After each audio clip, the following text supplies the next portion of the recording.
চিনি দেখা গৈছে তেখেতে বিজেপি তেখেতে কমপ্লেইন কৰিছে ছাৰ তেখেতে কৰিলে নকৰেই কলেজ ষ্টুডেণ্টে কমপ্লেইন কৰিছে নেকি এইটো কওক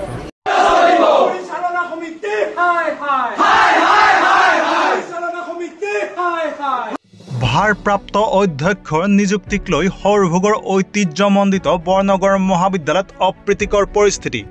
মহাবিদ্যালয়খনৰ ভাৰপ্ৰাপ্ত অধ্যক্ষৰ পদত দীভিকা দাস দত্তৰ নিযুক্তিৰ বিৰোধিতা কৰি তথা অধ্যাপক ৰেজাউল কৰিম আহমেদৰ নিযুক্তিৰ সমৰ্থনত আজি মহাবিদ্যালয়খনৰ ছাত্ৰ একতা সভাৰ লগতে ASU SFIকে ধৰি কেইবাটাও ছাত্ৰ সংগঠনৰ উদ্যোগত মহাবিদ্যালয়খনত পালন কৰা হয় শ্ৰেণী বৰ্জন কাৰ্যসূচী উল্লেখ্য যে মহাবিদ্যালয়খনৰ স্থায়ী অধ্যক্ষ নিযুক্তি হোৱালৈকে দীভিকা দাস দত্তক 3 মাহৰ বাবে ভাৰপ্ৰাপ্ত অধ্যক্ষৰ পদত নিযুক্তিক লৈ অসম চৰকাৰৰ শিক্ষা বিভাগৰ পৰা জাৰি কৰা হৈছে জাননী দীভিকা দাস দত্তৰ উক্ত নিযুক্তিৰ বিৰোধিতা কৰি তথা অধ্যাপক ৰেজাউল কৰিম আহমেদক ভাৰপ্ৰাপ্ত অধ্যক্ষ নিযুক্তি দিয়াৰ দাবীত যোৱা শনিবাৰে নিশা মহাবিদ্যালয়খনত সৃষ্টি হৈছিল এক উত্তপ্ত পৰিস্থিতিৰ আৰু মহাবিদ্যালয়খনৰ ছাত্ৰ একতা সভাৰ লগতে ASU SFIকে ধৰি কেইবাটাও ছাত্ৰ সংগঠনৰ উদ্যোগত প্ৰতিবাদ কৰাৰ লগতে তলবদ্ধ কৰি দিয়া হৈছিল মহাবিদ্যালয়খনৰ প্ৰৱেশদ্বাৰসমূহ আজি পুনৰ ছাত্ৰ একতা সভাৰ লগতে উক্ত সংগঠন কেইটাৰ ছাত্ৰসকলে প্ৰতিবাদ কৰাৰ লগতে পালন কৰে শ্ৰেণী বৰ্জন কাৰ্যসূচী আজি শেষত বৰনগৰ ৰাজচক্ৰৰ চক্ৰ বিষয়া নিৰ্মল জ্যোতি শৰ্মাকে ধৰি আৰক্ষীৰ কেইবাগৰাকীও উচ্চ পদস্থ বিষয়া উপস্থিত হয় মহাবিদ্যালয়খনত আৰু এই সমূহ বিতৰ্কিত পৰিস্থিতিৰ মাজতেই মহাবিদ্যালয়খনৰ ভাৰপ্ৰাপ্ত অধ্যক্ষ হিচাপে কাৰ্যভাৰ গ্ৰহণ কৰে দীভিকা দাস দত্তই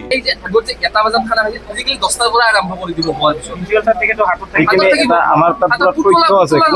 কোন শিক্ষক শিক্ষয়িত্ৰী এইটো এটা গোটত আছে যোনখিনি ভংগ কৰিছে আমাৰ শৈক্ষিক পৰিৱেশটো ভংগ কৰিছে তেওঁলোকৰ আমাৰ পুৰা তথ্য আছে নাম সহকাৰে গোটেইখিনি তথ্য আছে তেওঁলোকে এই কলেজ টাইমত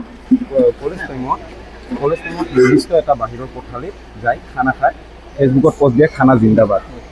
গতিকে এজন শিক্ষক হিচাপে তেওঁলোকে কিন্তু ৰেজাল্ট ছাৰৰ ওপৰতো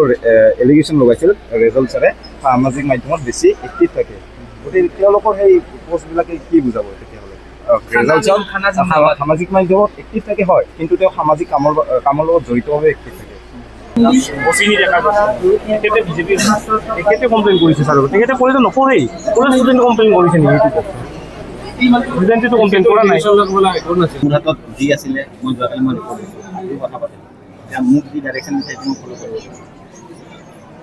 মই সেইটোৱে তোমালোকক জনাব আহিছোঁ আৰু তোমালোকক ৰিকুৱেষ্ট কৰিম যাতে কোনো যাতে মানে হেৰি নকৰে যাতে মানে চিন এটা ক্ৰিয়েট নকৰে নহ'লে আমাৰ হাত বান্ধা আছে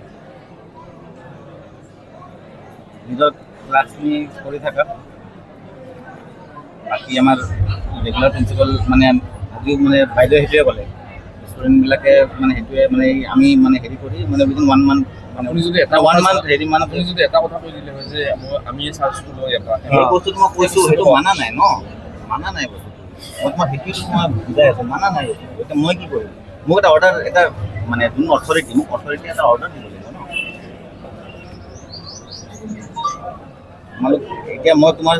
কণ্ডিশ্যনত মই বুজি পাই আছোঁ তুমি যেতিয়া কেতিয়াবা মোৰ পজিশ্যনত আহিবা তুমিও মানে হেৰি ক'বা আমাক মানে যি অৰ্ডাৰ দিয়ে আমি আমাৰ ৰিপৰ্ট দিব পাৰোঁ কিন্তু আমাক ফাইনেলি যি অৰ্ডাৰ দিব আমি ফ'ল' কৰিব লাগে মই আজি এই কলেজত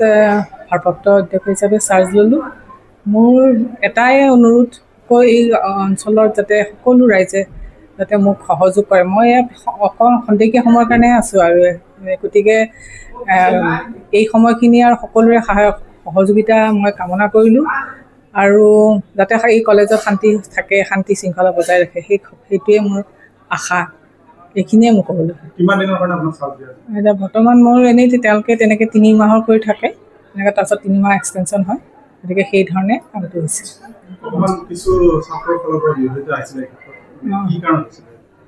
এইটো ঠিক এই ধৰণৰ একো নাই চব